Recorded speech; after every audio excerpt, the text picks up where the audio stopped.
Good morning.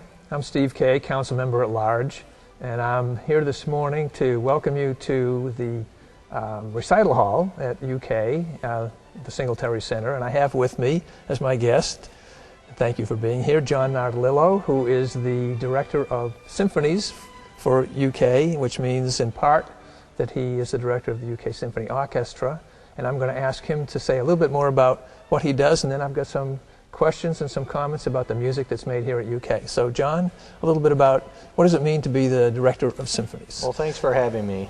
Well, what it means is my primary job is to conduct rehearsals and concerts of the UK Symphony and to conduct for the UK Opera program.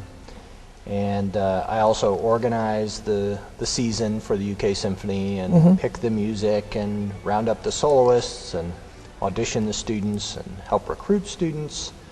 And oversee the, administrative part of running an orchestra. Okay, when you say recruit students, that's recruit students for those symphony, for the orchestra, and or to become students at UK? Right, it's both. I mean, there are students at UK who are not in the orchestra that we'd like to have, who would like to play. So that's part of it, and then part of it is going out to schools and interacting with students who, graduate and undergraduate, who are interested in studying music and who are considering UK as a place to come and study. Okay, and so I know how many students are really involved, and are they both undergraduate and graduate students, and is there a balance there, or how does that work? There are both undergraduate and graduate students in the UK orchestra. There are about 107 students in the orchestra right now. Okay. And the orchestra program could be larger if we had a second orchestra, for example, but right now we have as many students as we can accommodate, and so we're turning quite a few students away, which means that the auditions to get into the orchestra are competitive. There are top undergraduates. We have a lot of the principal players from high school All-State end up coming here to study music.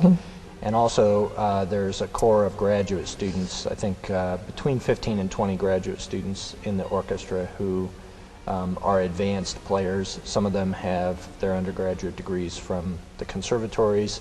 Some of them are UK grads or come from other big universities, but they're all fabulous players, and those spots are highly competitive. I see. Well, I recently had the pleasure of being at both the recent concert, the Shostakovich, which was the main piece, and then the War Requiem, and a huge ensemble, very impressive. What's the difference between working with a college symphony orchestra and working with let's say, the Philharmonic? Well, I mean, one of the primary differences between working with a professional orchestra and working with a student orchestra is that the students have a certain joy of making music. When the students in the orchestra play Shostakovich Fifth Symphony or Britain's War Requiem, it's the first time they've ever played it for most of the students. And so there's a sense of discovery that's really powerful and translates into really amazing music making. And also, young people don't have some of the inhibitions that older people and professionals have when they're making music artistically. They're not afraid to be emotionally open on the stage. And so the possibility for emotional music making between the students and each other and between the students and the audience is really high. You can really make tremendous, amazing music with a group of students. Well, and I think I told you when we were off camera that I'm not trained as a musician, etc. I live with a person who is. But there were definitely parts of the Shostakovich in particular that were tremendously touching. And I was sitting there, that's a part of the reason I wanted to talk to you and do this little segment, because I thought you have almost a full house. But there are still a few seats available, and there are people in the community who would just, I think, enjoy it tremendously, and they may not know that it's going on or enough about it, so I wanted to kind of do this little segment. But yeah, thank you.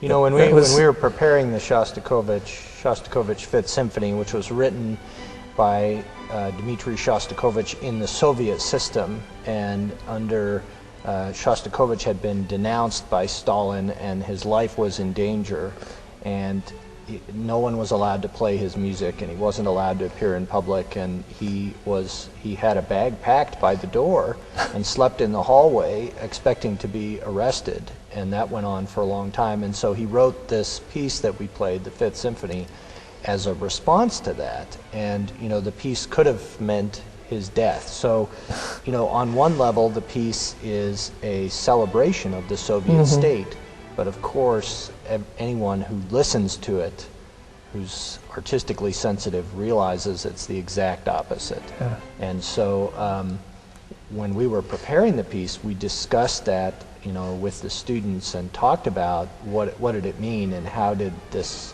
process happen, and what were the musical motives, and did they mean we're celebrating the Soviet and it's joyful, or did it mean we're oppressed and this is tragic, And so I think the students understood that and embraced that and took on some of the emotions involved in that situation. Yeah. And I think that's what makes it so powerful to listen to. Yeah, they weren't just playing the notes. Right.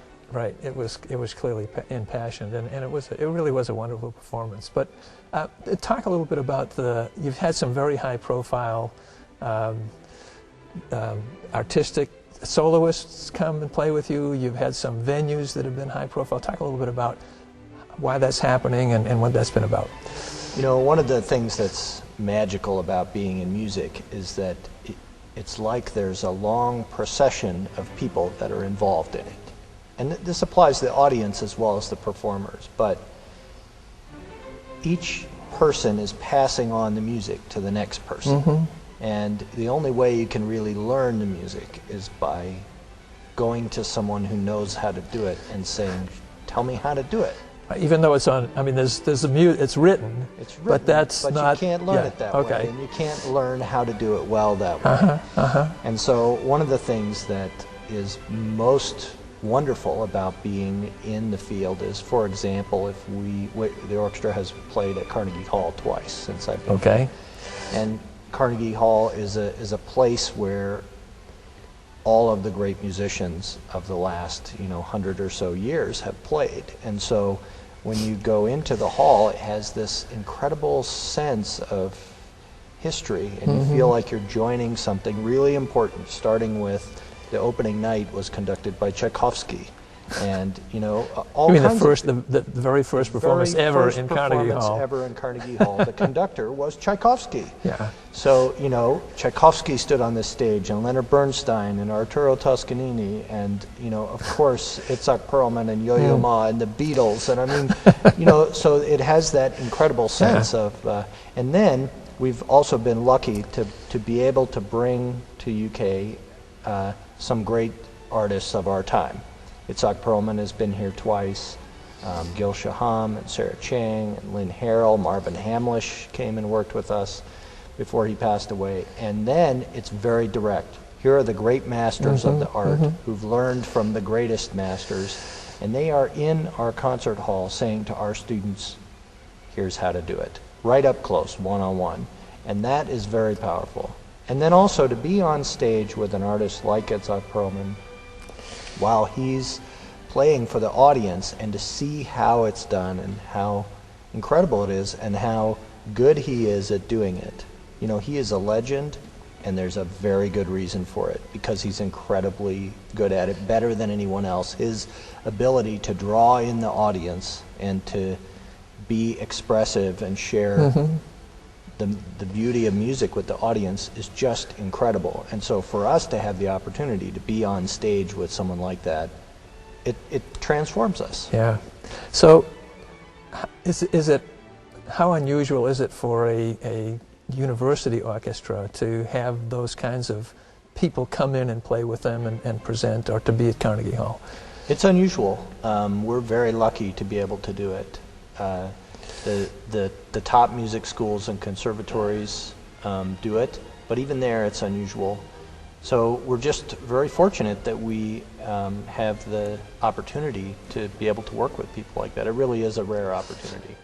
and a big opportunity for the community. And again, a part of the reason I was interested in doing this little segment was to say to the community, if you haven't come and heard this ensemble, you need to come. Well, that it's really remarkable music. And I know also that you're taking this group to China. So say a little bit about how that came about and what that's going to be.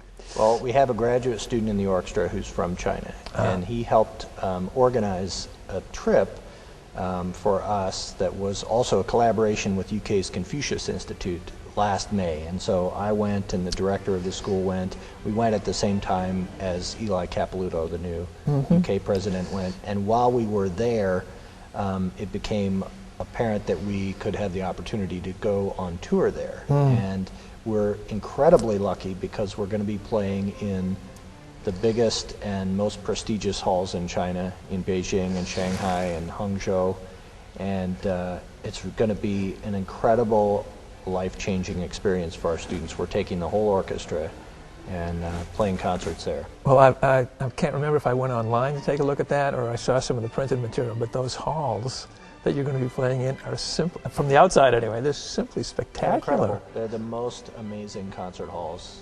So you're going to be in how many cities? We're going to be in 5 major cities. Okay. We're playing concerts in 5 cities, all of which have a population of more than 10 million, and some of which, you know, like Beijing, are enormous. Yes. And they all have glorious, beautiful new world-class concert halls, and we're booked in them, so it's pretty exciting for us. That's terrific. How many students will be going? We're taking 86 people on our tour. Wow. So it's the logistics must be incredible. Logistics are incredible because not only are you talking about all those people, but you've got instruments and equipment. Right. So it's a big logistical challenge, but it'll be transformative for everyone involved. Yeah, sounds really exciting. Well, I appreciate your taking the time to be with me and to share this with the community. Any last words, anything I haven't asked you about that you think, oh, you know, here's something else you need to know? Well, I mean, you know, you mentioned the audience. We have a large audience that loves what we're doing, and we feel so fortunate to be able to make music on a high level here in Lexington and to be doing it with young people. So, okay. Well, again, thank you, and thank you for making this music for our community. And I encourage everybody in the community, if you have not come to a concert, go online, find out when they are. It's really worth your while. And thank you for watching. Thanks for having me.